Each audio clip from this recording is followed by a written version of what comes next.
Okay, so chapter 3, section 3 is all about increasing, decreasing, and using the first derivative to help you figure that out.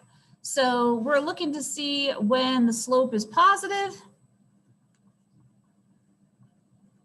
So when the graph is going up, we're looking for when the slope is negative, or when the graph is gone or going down, or when the slope is equal to 0, or we just kind of have this flat part. And so since you all know that a derivative is just a really fancy word for the slope of a tangent line, you're going to use the first derivative to figure this out. And when do we use this? Well, it's most effectively used when you have these like crazy functions that you don't know what the parent graph looks like. So like if you can't picture what the graph would look like in your head, this will help you figure out like when it goes up and down and local maxes and mins and all kinds of good stuff. So obviously it's going to work for any function, but it's like most helpful for the ones that you wouldn't be able to picture in your mind. So down here is a visual if you want to jot this down or take a screenshot of it. So this is obviously, this is when your first derivative is going to be positive because it has a positive slope. This is where you have first derivative is negative and where the first derivative equals 0. Okay? They use the words increasing, decreasing, and constant. Nothing really new there, I don't think. The only new part is that we're going to use the derivative to help us out. All right, so example 1, you have a picture and we are on the closed interval from -3 to 5. And we're going to list open intervals where the function is increasing, decreasing, or constant. We're going to use open intervals because at those actual spots where it changes, it's neither increasing nor decreasing or constant at that spot. That's where it's changing. So f of x is increasing. It is increasing when the slope is positive, and that's roughly from -3 to this value right here, -3 to 1. F of x is decreasing or has a negative slope from 3 to 5. And f of x is constant from here to here. So from 1 to 3.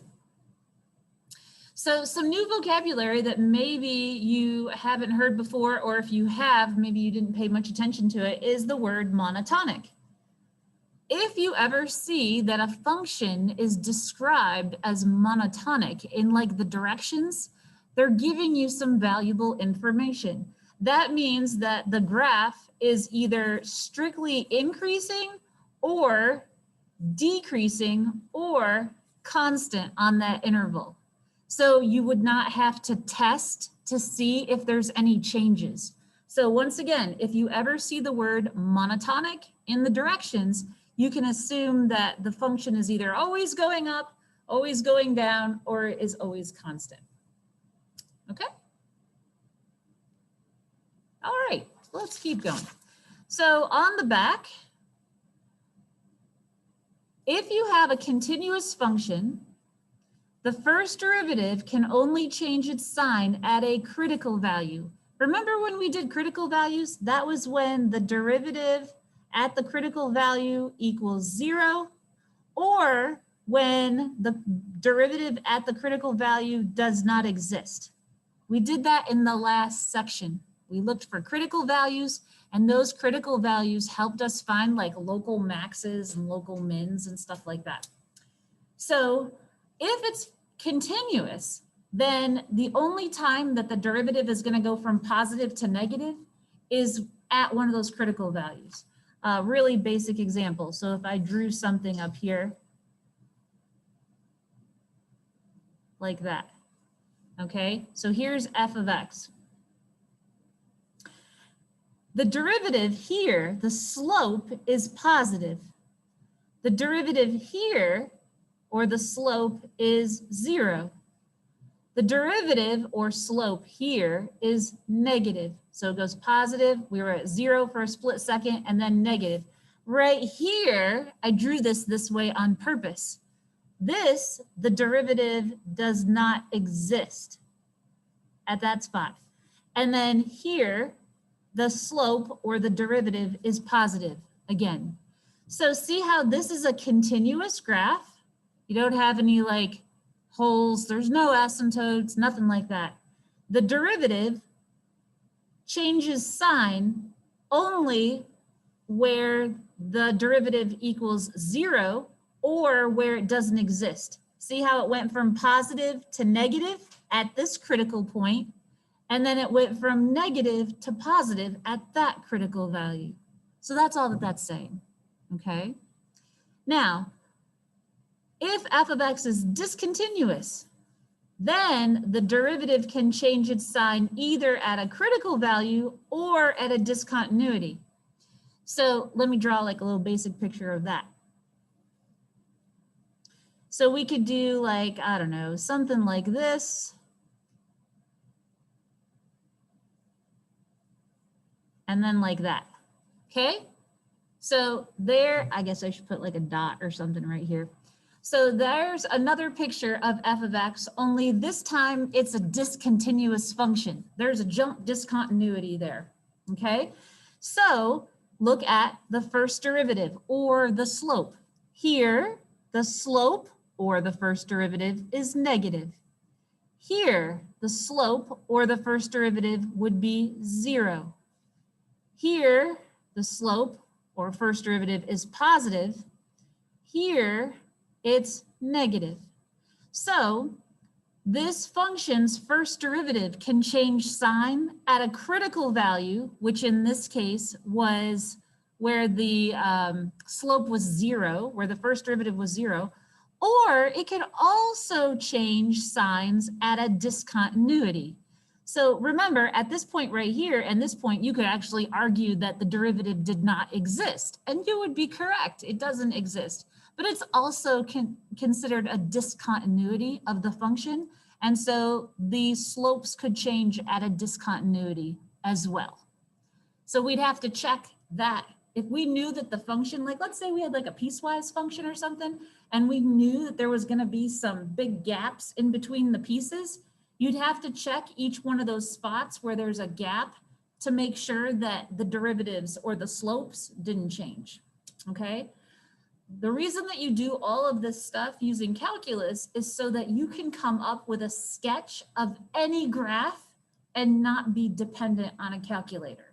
Like you would get all of your information just from the derivatives, and that would help you sketch the graph without being dependent on any kind of technology, okay?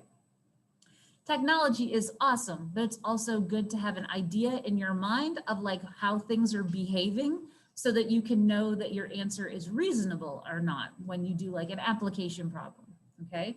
Those of you going on to engineering, that I'm speaking to you. You need to have an idea in your mind of whether or not a calculation is reasonable without relying on your technology, because technology might lead you down the wrong path. So, all right, example 2. This is how we do this, okay? You're gonna find the open intervals on which f of x for that function is increasing or decreasing and justify. So the first thing you need to ask yourself is f of x continuous? If it's not continuous, then that means we're gonna need to find those spots where there might be like a gap so that we can test those too.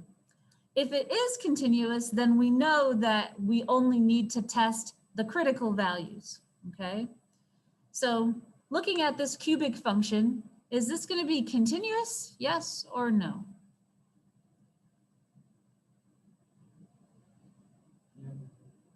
Yeah, it's continuous. It's just a polynomial.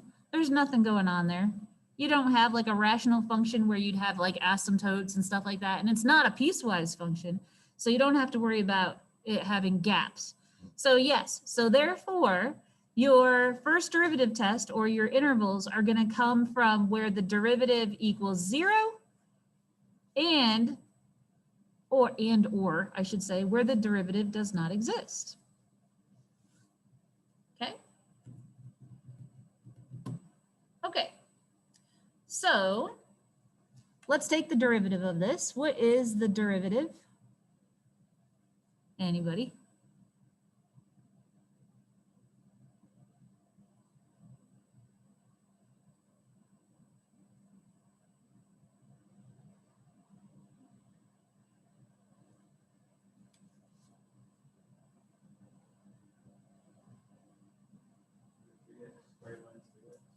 Thank you. 3x squared minus 3x. Okay, so looking at this, is there going to be anywhere where this does not exist?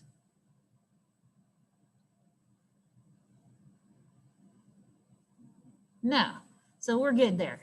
This is just going to be a quadratic. It's going to exist everywhere. So that part we don't have to worry about. Now, if we had a square root or a fraction or something like that, then we'd have to find where that would not exist. Like in a fraction, it would be where the denominator equals 0. In a square root, it would be like where the radicand is negative, those kind of things like you did in pre-calc. But for this, it's just a quadratic, so we don't have to worry. So you're going to set that equal to 0. And you're going to solve. So I would factor out a GCF, which would be 3x. And then this would be x minus 1. All right. So that means 3x equals 0, x minus 1 equals 0. So x equals 0 and x equals 1. All right. So those are your critical values. Okay. Notice we are not given endpoints for this, okay? We are just trying to figure out where the function is increasing or where it's decreasing. So you take these points, put them on a number line, and you're going to test in between, okay? A lot of you did this for your flip grid when I was asking whether or not the particle was speeding up or slowing down. You actually did a number line. You did a lot of this already. So this is kind of review, sort of. So we put 0 and 1 on there. That's all we've got because there's no other ones. And now you're going to pick some kind of number less than 0, pick something in between 0 and 1, and then put something greater than 1. And you're going to plug it into the first derivative. Okay, this is the first derivative test, so you are using the first derivative when you plug numbers in. So don't get too hung up on what you pick. Just think about whether it's going to be positive or negative after you plug it in. So let's say -1, right? Because that's easy. If you put a -1 in here, and then you square it, and then you multiply it by 3, will that be a positive number or a negative number?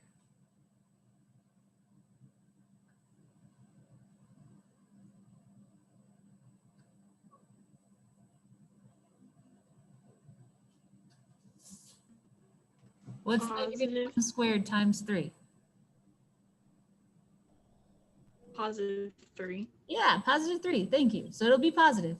And then if I put -1 right here, -3 times -1 is positive also, right? So that'll be positive.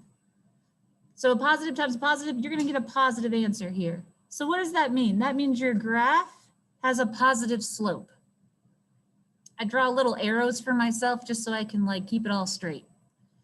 Now, you would think it flip-flops back and forth. Sometimes it does, sometimes it doesn't. So we're going to test this one.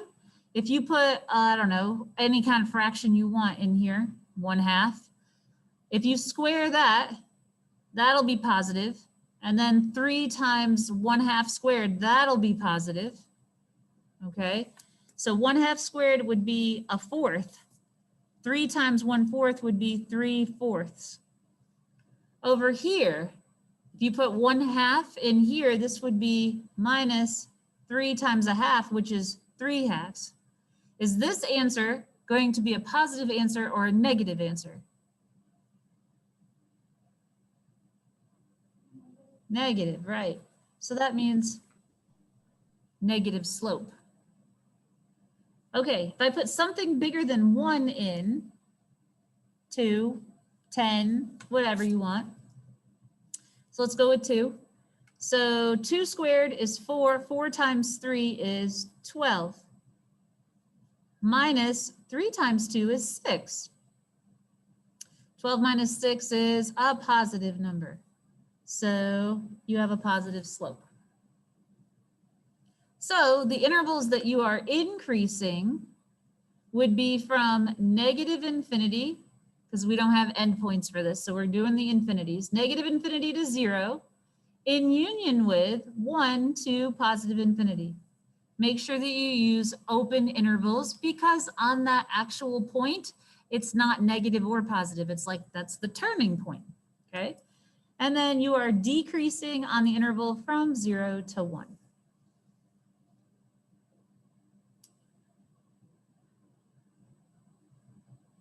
Okay? So you would have some kind of picture.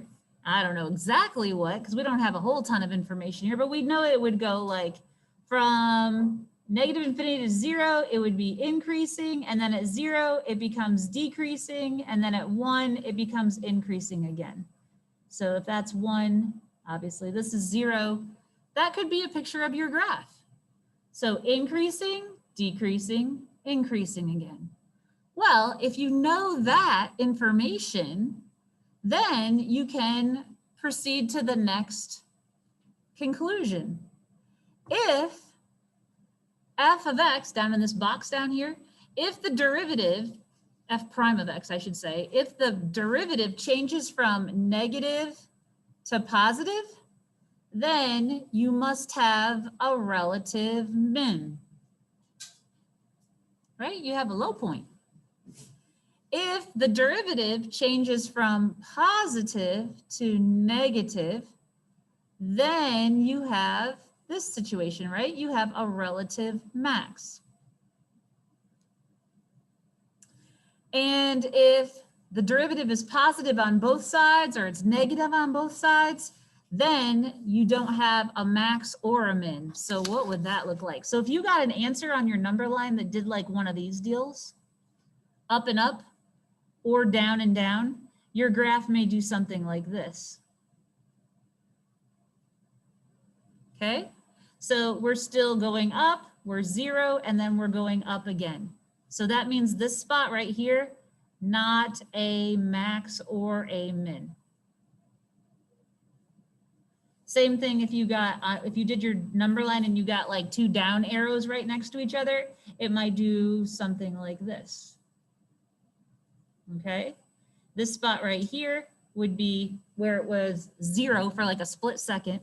Your x cubed function behaves this way, but this is not a max or a min.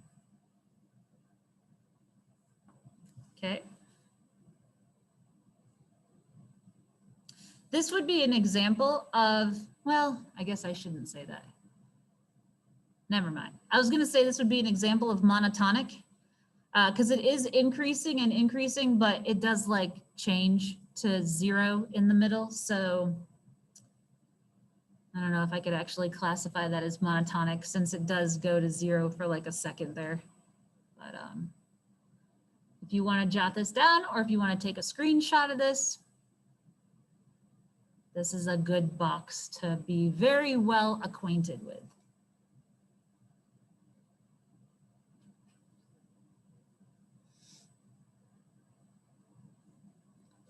Okay.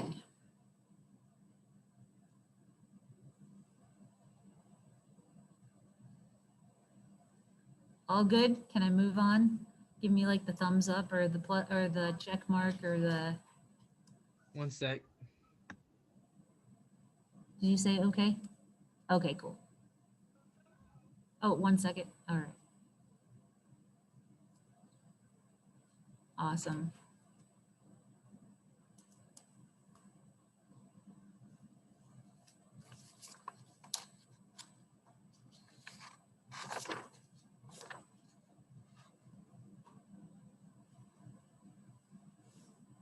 Y'all good, Jaden? Yep. Okie doke. All right, so we're gonna move on. So this next page of the notes, also a nice like opportunity to like take a screenshot or draw some pictures real quick if you want to. This is basically what I just drew, only like a whole lot bigger. That was happening in the box over on the other page. So here, your first derivative is positive. Here, your first derivative is equal to 0. And here, your first derivative is negative. Okay. Here, it's negative, equal to 0, and then positive. So this is your maximum picture. Here's your minimum picture. And then this is the neither one. So it's positive, 0, positive. This one's negative, 0, and negative. So if you want to take a screenshot of that, go ahead.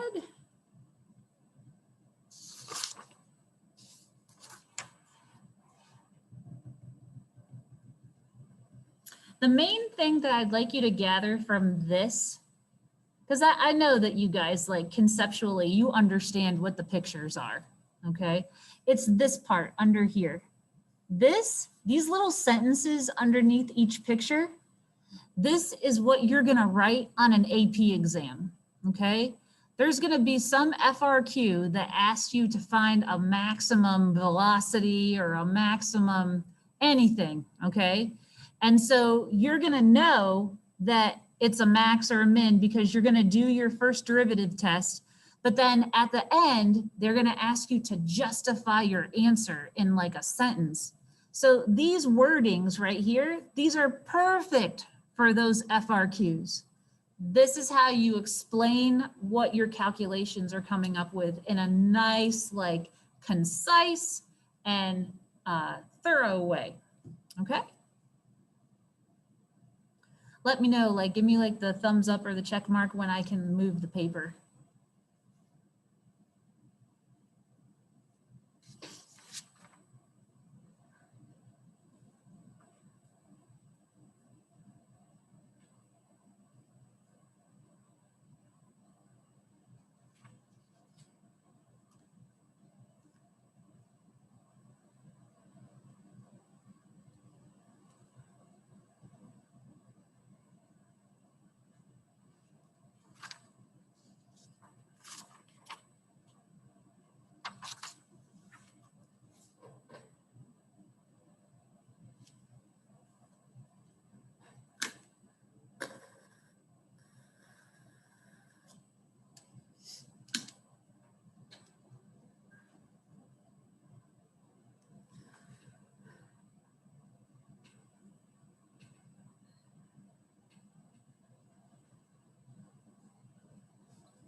Okay, all good?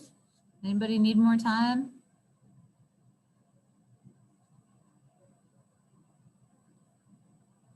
Jaden, you okay?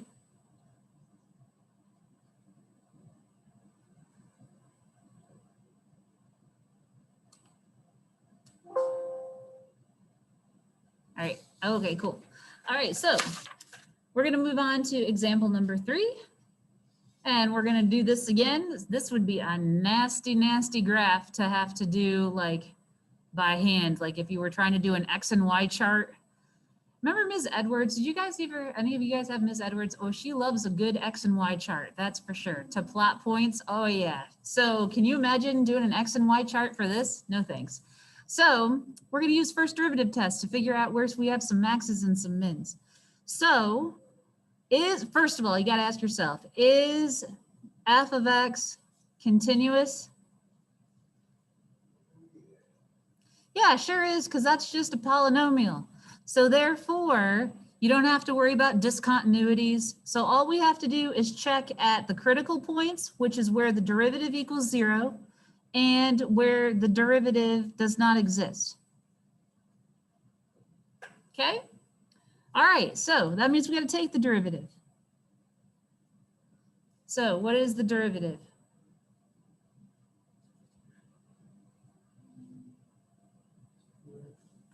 Two x to the fourth.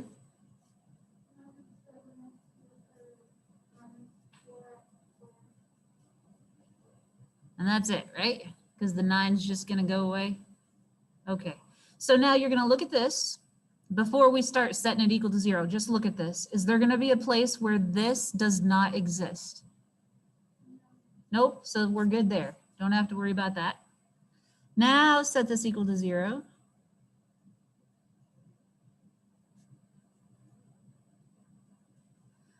I take out an x squared. So this will be x squared. This is 2x squared minus 7x minus 4. And that's quadratic, so you might be able to do trinomial method with that. Let's hope we can, huh? So x squared equals 0. That means we know one of our critical points is going to be at x equals 0. 2x squared minus 7x plus 4. Let's see, 2 times 4. What multiplies to 8 and adds up to negative 7? Ugh. Oh, no, wait, I'm sorry. I wrote that wrong. Thank goodness. Negative 8. Negative 8 and 1, that sounds good. Negative 8 and 1. So 2x squared minus 8x plus 1x minus 4 equals 0. Group them. Take out a GCF. So like out of here, we could take out 2x. You'd be left with x minus 4. Here you can just take out a 1 because they are relatively prime. So you're left with x minus 4. So what does that do for us here? X minus 4 equals 0 and 2x plus 1 equals 0. So we get another critical value of 4 and another one of negative, 1/2. Okay. Okay, so the goal here is to find the intervals of increasing or decreasing. So we use the first derivative test. The first derivative test is taking those critical values and putting them on a number line. That's what that is. So we'll say negative 1/2 is right here, 0 and 4. We don't have any other critical values because our derivative existed everywhere and this function was continuous. Okay, you got calculators or something? Get something going here for you, because I'm going to need some help. So here's the derivative, right? Right here. This is what you use. When you do the first derivative, you plug into this.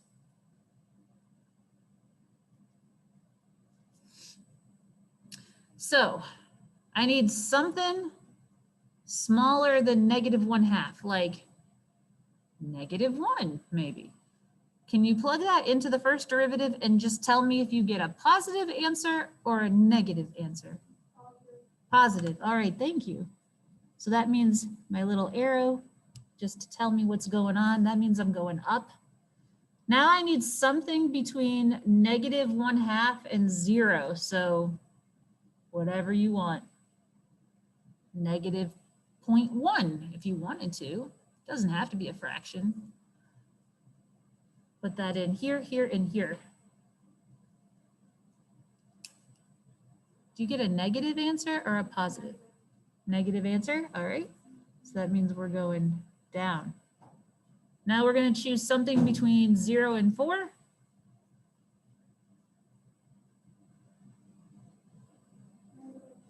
You get another negative? Yeah?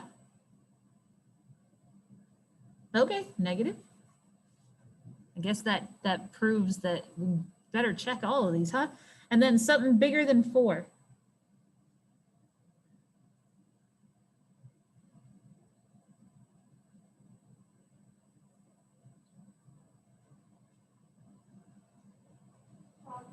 Positive, thank you. So up, down, down, up. So our intervals of increasing would be here and here. So that would be negative infinity to negative 1/2 in union with 4 to positive infinity. Your intervals where you're decreasing now, be careful now, right? So this is technically 0 right here. So we're going to say negative 1/2 to 0 in union with 0 to, oh, sorry, not positive 1/2, 0 to 4. Okay.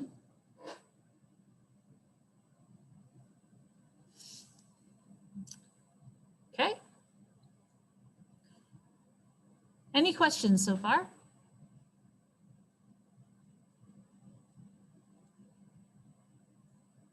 Alrighty, part B. Determine the x values of any local maximums or local minimums. So if it goes up and then it goes down, that's a maximum, right? Up and then down. So you're going to have a local max at x equals negative 1/2. They're asking us for x values. Okay, so we can just stop with x equals negative 1/2 for that. If they actually asked us the maximum, I would have to take this x value and plug it back into the original to get the y. That's the actual maximum. But we're asked for the x value, so we're okay with just saying at x equals negative 1/2. Do we have any upper local maxes? So up, down, down, and then up. Looks like we don't. You do have a local min at x equals, let's see, down, down, down, down, up, at x equals 4. Okay.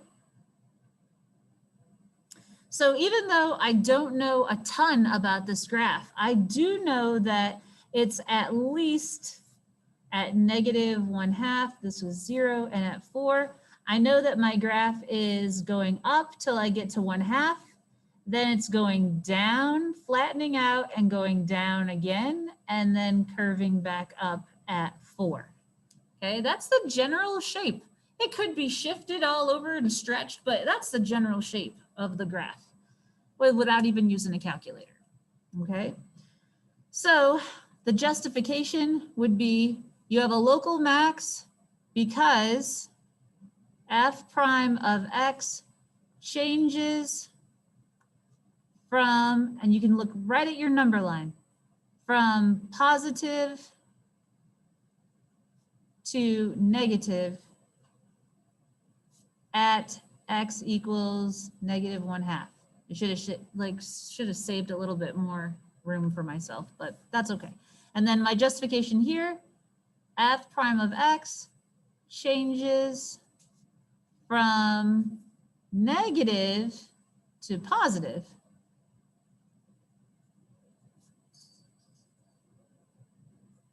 at x equals 4. Okay, so that's a great justification that a reader on the AP exam would give you full points for.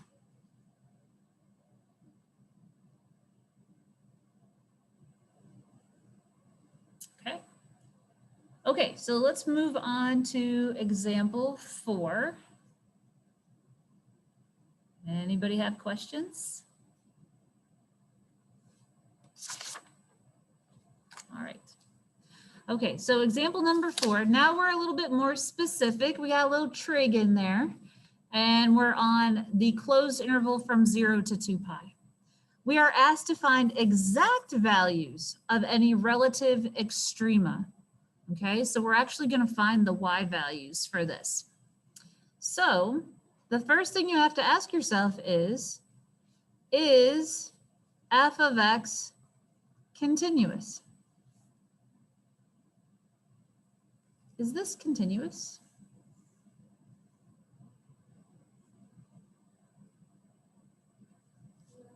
Yeah, it is. So how do you find out? Well, you look at it in pieces.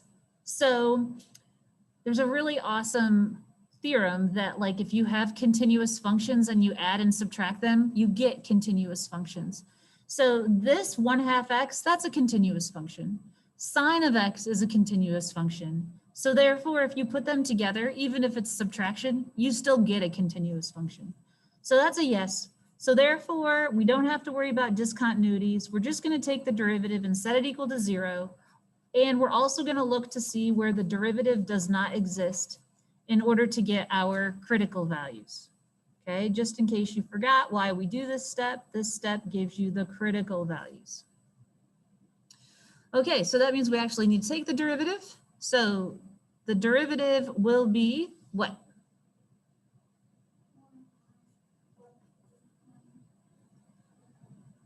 One half what? Minus cosine x. Good. Okay. Now you're going to look at this and you're going to ask yourself, is there any places where this would not exist? Like, are there any domain restrictions on this? No. So this is good. Again, we're on the interval from 0 to 2 pi, so we're going to keep that in mind. We're going to set this equal to 0, and we're going to solve along this interval. So to do this, we're going to subtract 1/2 from both sides. You can divide by -1, right? Make these both positive. So if it feels better to put the cosine on the other side, you can use the symmetric property and rewrite it like that.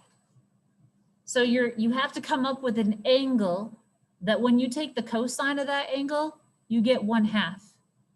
And you're on this interval.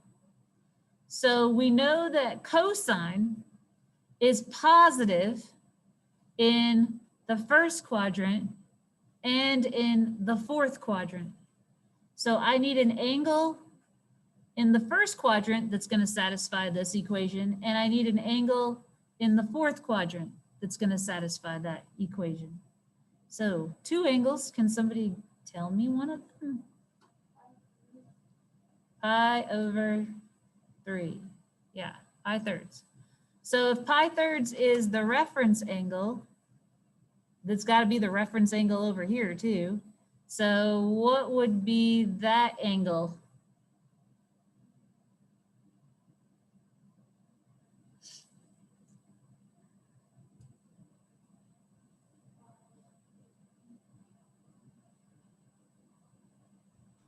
Five pi/3. 7 pi over 3.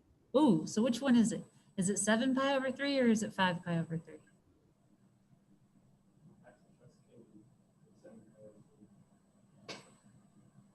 How many degrees is 7 pi over 3? How many degrees is 5 pi over 3? Think of pi as 180. So it'd be 5 pi over 3. That's like doing 5 times 180 over 3. So this would be 60. 60 times 5 is 300. 7 pi over 3. 7 times 180 divided by... I think mine is like the same angle, just plus 2 pi's. Oh, I see. So you would have 420. You'd be over here, I think. Because this, no, I'm sorry. Okay. Oh, no, you're right. It would be 360 plus another 60. You're right, 420. Yes, so you still end up right here. We just want to be down here. Yeah. Okay. Now, be careful though, because we're only going to 2 pi, so we don't have to swing around anymore. So we don't need anything bigger than 2 pi. So 5 pi over 3 is going to satisfy that. Okay. Gotta love trig, right? A little bit of trig sneaks into your calculus almost every day. I want to say every day, but it's probably every other day. Okay, so, all right, that's all done. So we got pi over 3 and 5 pi over 3. The derivative exists everywhere, so we're not going to get any more critical values out of that.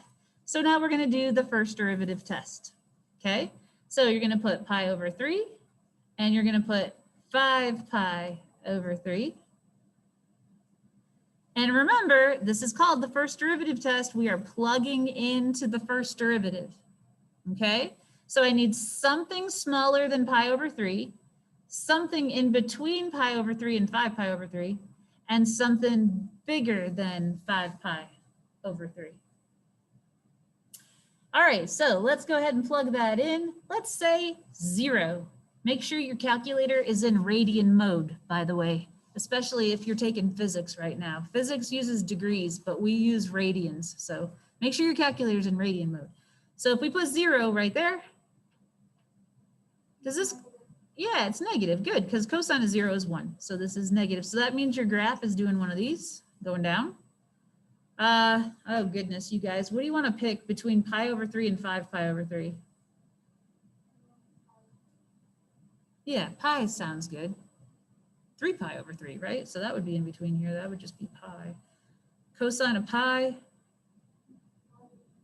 yeah, that would be negative 1. So 1/2 minus negative 1. So that'll be positive. So it's going to go like that. And then something bigger than 5 pi over 3, 2 pi. And that'll be negative. Thank you. Okay.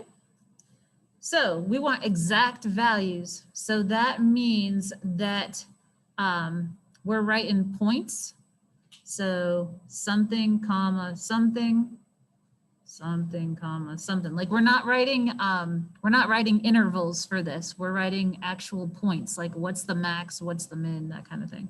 So since this goes down and then goes up, pi over 3 is going to be a relative min. Why? Because f prime of x changes from negative to positive.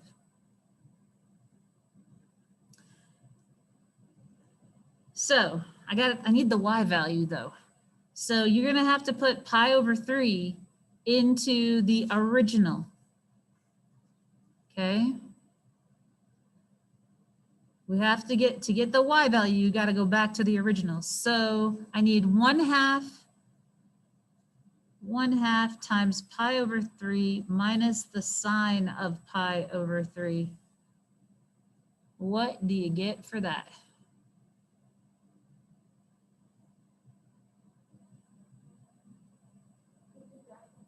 It's a decimal. So what would it be by hand? Let's see, pi over 6 minus, what's sine of pi over 3, guys?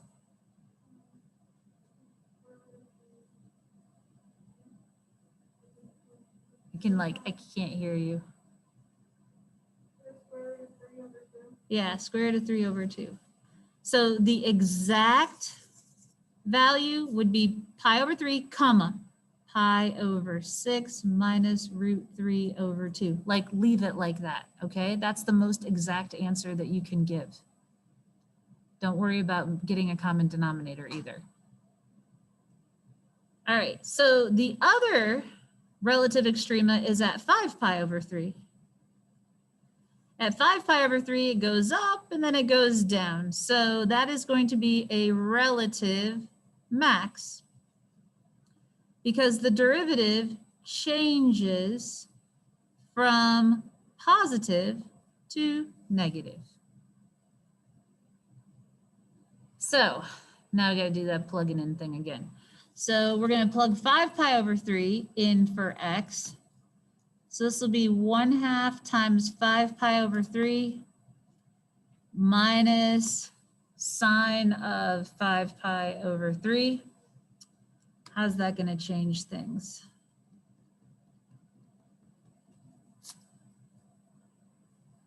Five pi over 6 minus, what's the sine of 5 pi over 3?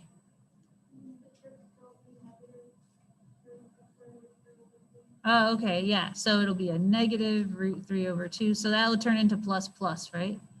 So your y value will be 5 pi over 6 plus root 3 over 2. And that's your most exact answer. Like that's the best you can do. Okay. So while you're finishing up writing stuff down, I'll just talk us through what we're doing in this section. You're checking where the function is increasing and decreasing by looking at the derivative of the function. You're going to ask yourself if it's continuous. If it is, then you're going to get critical values from setting the derivative equal to 0 and where the derivative doesn't exist. If it's not continuous, you're going to find those spots where the graph is not continuous, and you're going to add those in as part of your critical values, okay? They just get added to the list that you put on the number line. Then you're going to take the derivative, solve it, set it equal to 0, solve for the x coordinates, and then make a number line, put all your critical values on there, and test points on either side to see if your slope is positive or negative. From there, you can determine whether you have maxes or mins based on how the graph behaves. And then you can find those y values by plugging these critical values back into the original. And that's what you're doing, okay? Okay, let's look at example number 5. We have 8 examples for this section, so we're on 5. All right, so find the relative extrema. So that means you are looking for x comma y, okay? When you see that, that means you have to go that extra step and find the y values. So ask yourself, is f of x continuous? Is that continuous? Are you going to have any vertical asymptotes? Are you going to have any, what else could we have? Holes?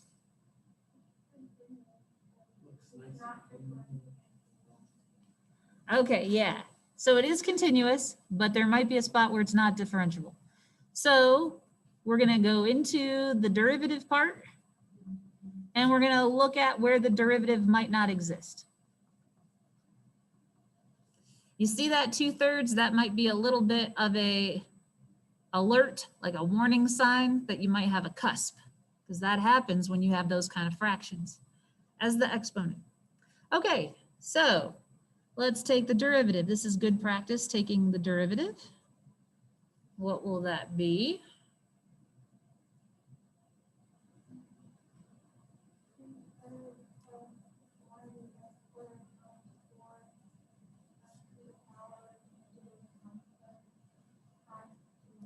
Good, yeah, a little chain rule in there.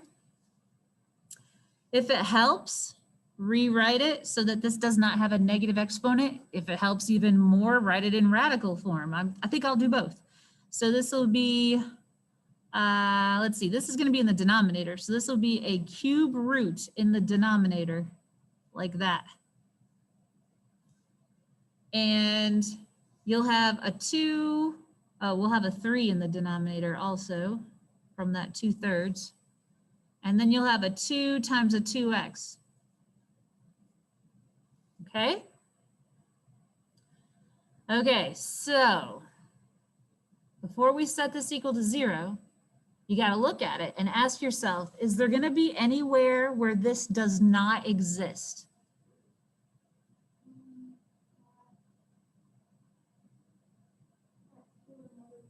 Yeah, if you put 2 in there, you're in trouble because 2 squared is 4, 4 minus 4 is 0, and then even though it's a cube root, you got a 0, you'll have a 0 in the denominator. 0 times anything is 0, so that'll be a problem. Also, if you put, like you said, -2 in there, the same thing happens for -2. How about if I put 0 in there? If I put 0 in here, can I do it? Yeah, I'm okay. This does become -4, but it's a cube root. So like you can take cube roots of negative numbers, it's all right. So 0 is okay. Anything bigger than 4 is okay. Anything smaller than 4 is okay because, well, except for 2. and -2 because you can take cube roots of negative numbers. So this one actually has some does not exist values. So we'll put them on our number line. Now we still need to set the derivative equal to 0. Remember what you do when it's a fraction. When you have a fraction and we're setting it equal to 0, you only set the numerator equal to 0. That's the only thing that controls whether the fraction is 0 or not. So you're going to take 4x and set that equal to 0, and that's trivial, x equals 0. So you have 1, 2, 3. 3 things to put on your number line. So -2, 0, and +2. You're going to pick something smaller than -2, something in between -2 and 0, something between 0 and 2, and something bigger than 2. What are we plugging it into? We're plugging it into the first derivative. Okay? First derivative test, plug it into the first derivative. Tell me if you get a positive answer or a negative answer. Start with something smaller than -2.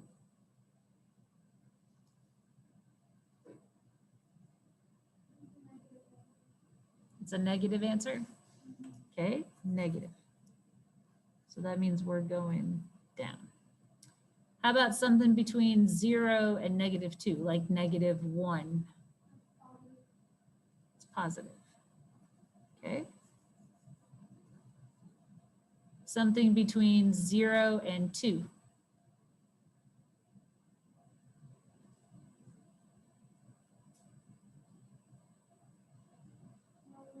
Negative.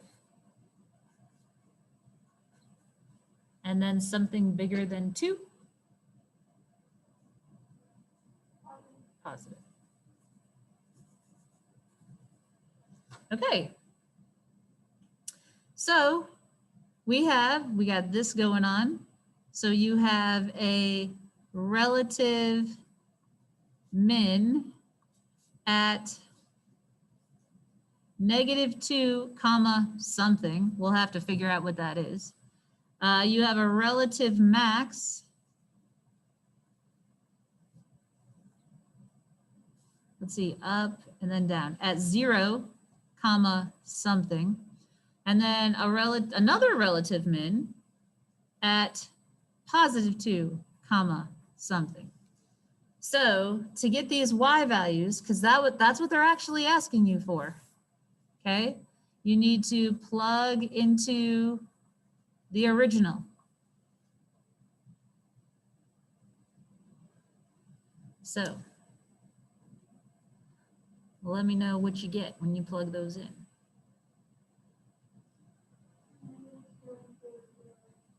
These are both 0, like that. Okay. And how about when you put 0 in, what do you get?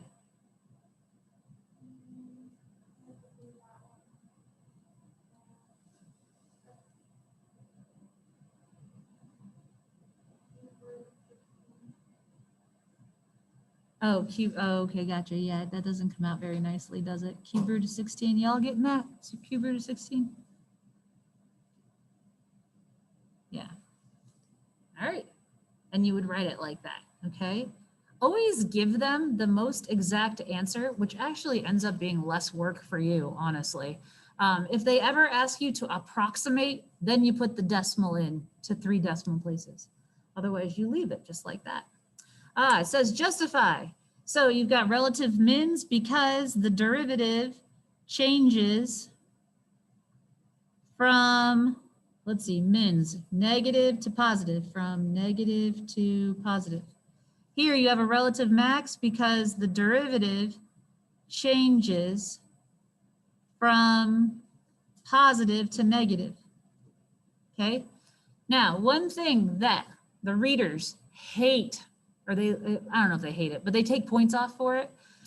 I imagine that would be something they would hate, is when you just say it.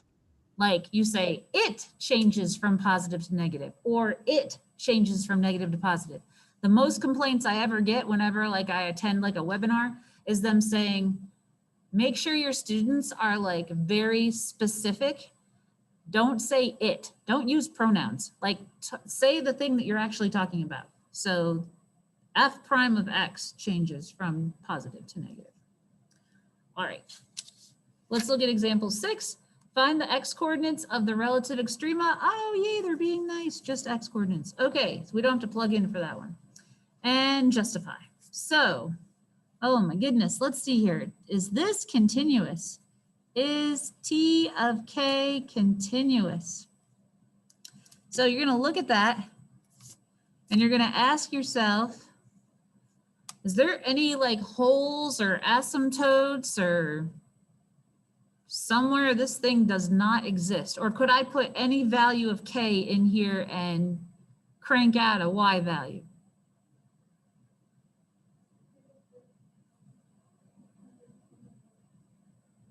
I think we're okay. So this is continuous.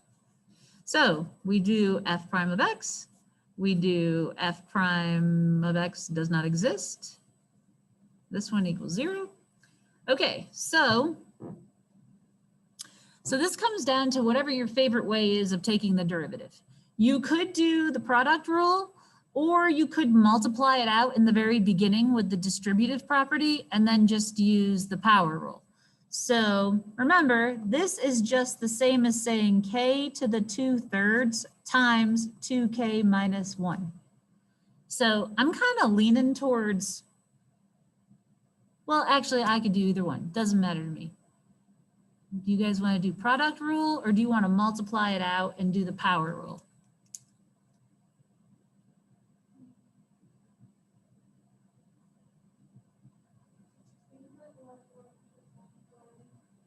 What do you want to do? Distribute. Okay. So this is k to the first. So 2k times k to the 2/3. Let's see. That will be, now I'm not doing the derivative yet. We're just multiplying right now. That'll be 2k, let's see, 3/3 plus 2/3, 5/3, minus k to the 2/3. Now let's take the derivative. So what would be the derivative of this first term?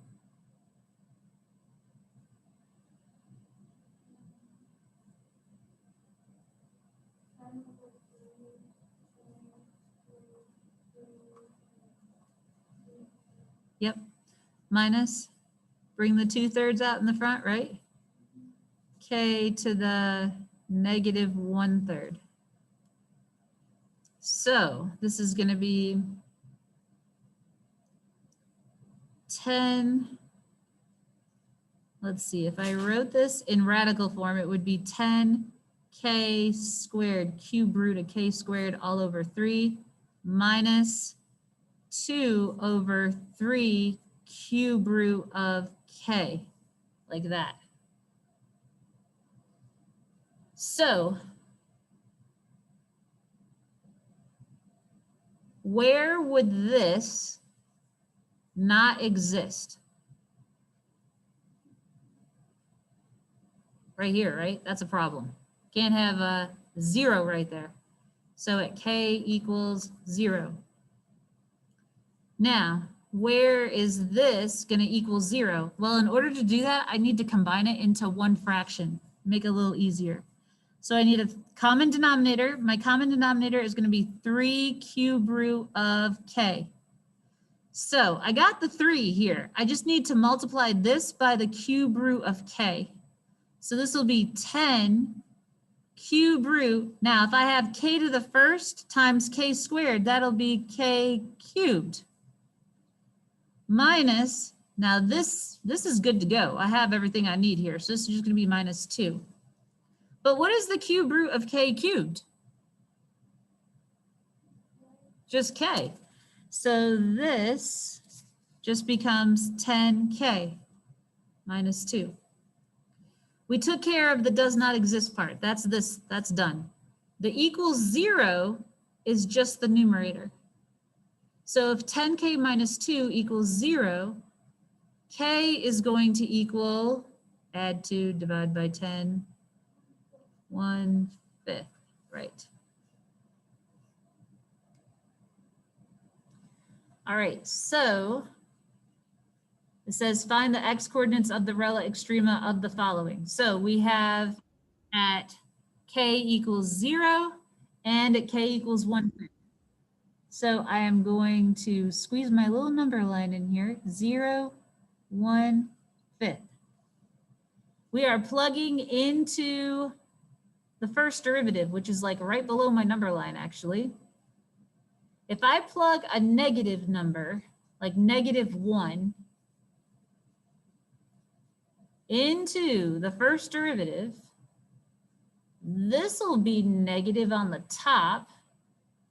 If I put -1 in on the bottom, I shouldn't have like put an X on that, but if I put -1 in on the bottom, that's also going to be negative because the cube root of -1 is -1. So negative divided by negative, positive, we're going up.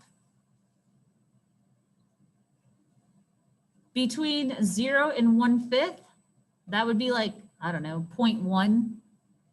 So 0.1 times 10 would turn into 0.1 times 10 would turn into 1. 1 minus 2 is negative. This would be positive, so this will be negative going down. Something bigger than 1/5, how about 1? So 10 times 1 is 10, 10 minus 2 is 8, that'll be positive, divided by cube root of 1, that's positive, so that'll be positive. So you're going to have a max at 0 and a min at 1/5. I'm running out of space. Relative max at x equals 0, relative min at x equals 1/5. Okay? In the interest of time, I'm not going to write out the justification, but it'd be the same justification we've been writing all along. Okay. Letter B, cube root of k times 2k minus 1. So if I rewrite this, this is continuous, just like this one. This is good. It's all good. So this would be k to the 1/3 times 2k minus 1. So k to the raised to the 1/3 power.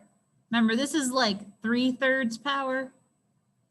So this would be 2k to the 4/3 minus k to the 1/3. All right, take the derivative of that. What's the derivative of this piece?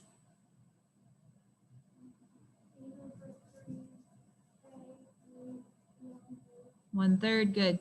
And then this would bring the 1/3, k to the negative 2/3, good. So this would be 8 cube root of k all over 3 minus 1 over the cube, I forgot the 3. 1 over 3 cube root of k. So notice, oh, this should be a squared, thank you. So notice, where does this not exist? Same as this one, where k equals 0. So f prime of x does not exist at k equals 0. There's one of your critical values. Where is this going to equal 0? Get the common denominator, just like how we did the other one. It's like almost identical. So this has to be the common denominator. This is k squared. This is k to the first. So this will be 8 cube root of k cubed minus 1. Let me take a minute. I feel like I'm going at like warp speed right now. So take a minute and see if you have a question for me.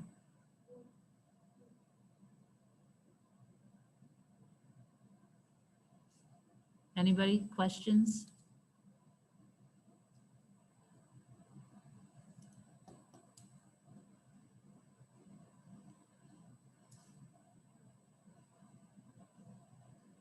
Alrighty. Not hearing anything, not seeing anything. So that's going to reduce down to just 8k. So when does that equal 0? When the numerator equals 0.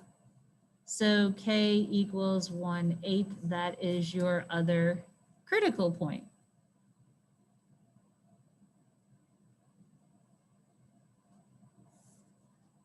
So at 0 and at 1/8. And then you go through the drill again. You plug into the first derivative, something smaller than 0, something between 0 and 1/8, something bigger than 1/8, and you get whether your slopes, your derivatives, are going to be positive or negative. So if I put a -1 in to the first derivative, the top will be negative, the bottom will be positive, so that'll be negative. I guess I should put it here just to be consistent. So that'll be negative, which means negative slope. Something between 0 and 1/8. I don't know. I'm going to go with 0.1. What'd you say? Okay, yeah, a 1/9. You could put a 1/9 in there. So this would be like 8/9 minus 1, which would be negative. Whatever it is, it'd be negative. And then if you put a 1/9 in here and square it and take the cube root, that's going to be positive. So your answer will, wait, negative, right? Negative. Yeah, that'd be negative again, right? Yeah, I think that would be negative again. Okay, now something bigger than 1/8. How about 1? Make life a little easier for us. So that would be positive on the top. 8 times 1 is 8, minus 1 is 7. And then if you put a 1 in here, that would be positive. So this will be positive. Okay?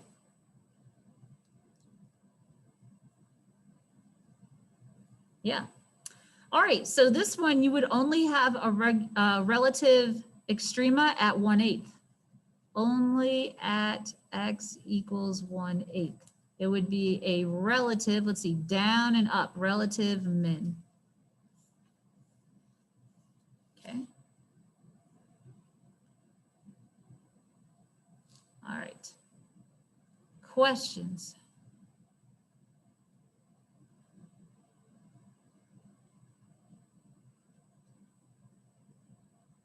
Does anybody need me to slow down so that you can write down the rest of the stuff?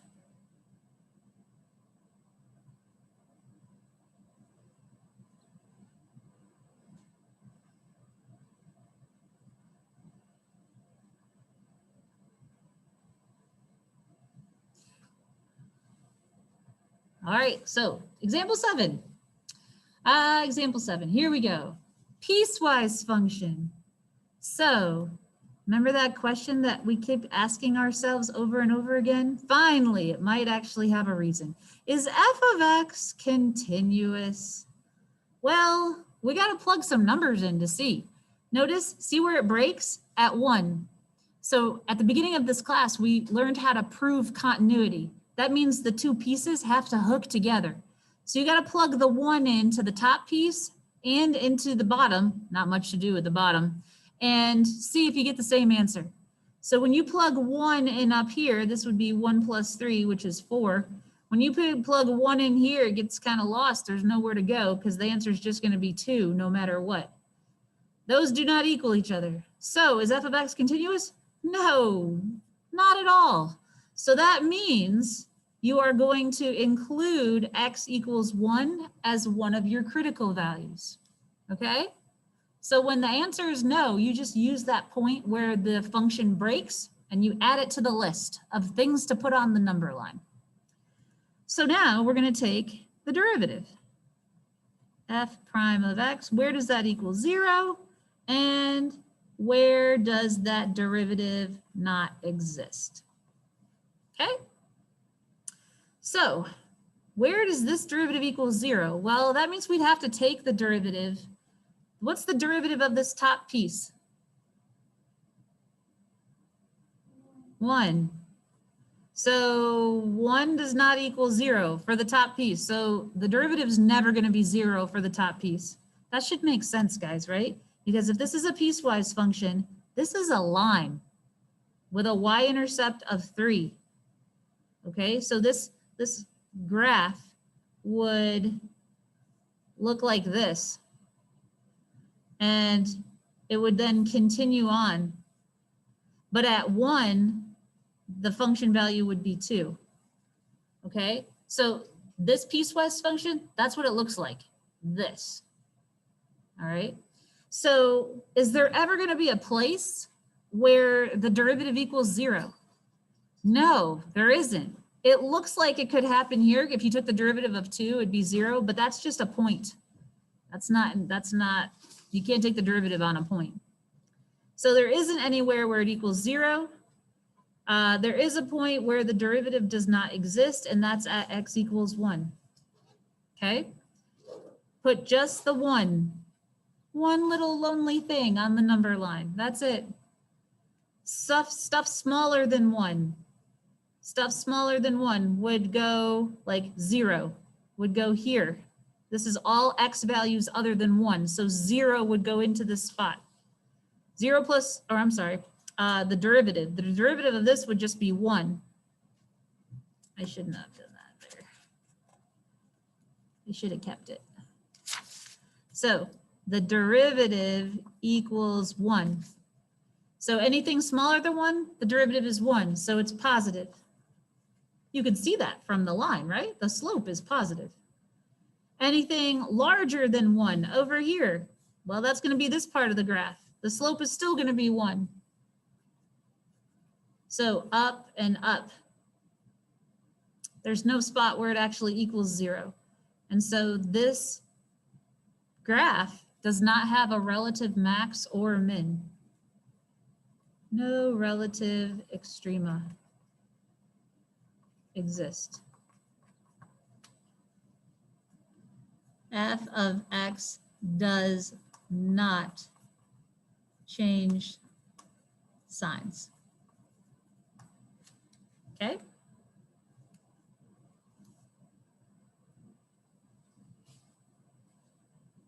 Okay, so example 8 is going to take a little bit. So this is what I'm going to do. I will do example 8 in a video this afternoon because we've been going strong here for about an hour and 15 minutes. So I'm sure y'all are like needing a break by now. And the bell's going to ring here in a few minutes at school. So I will do a video for example number 8. I'm going to stop the video for this.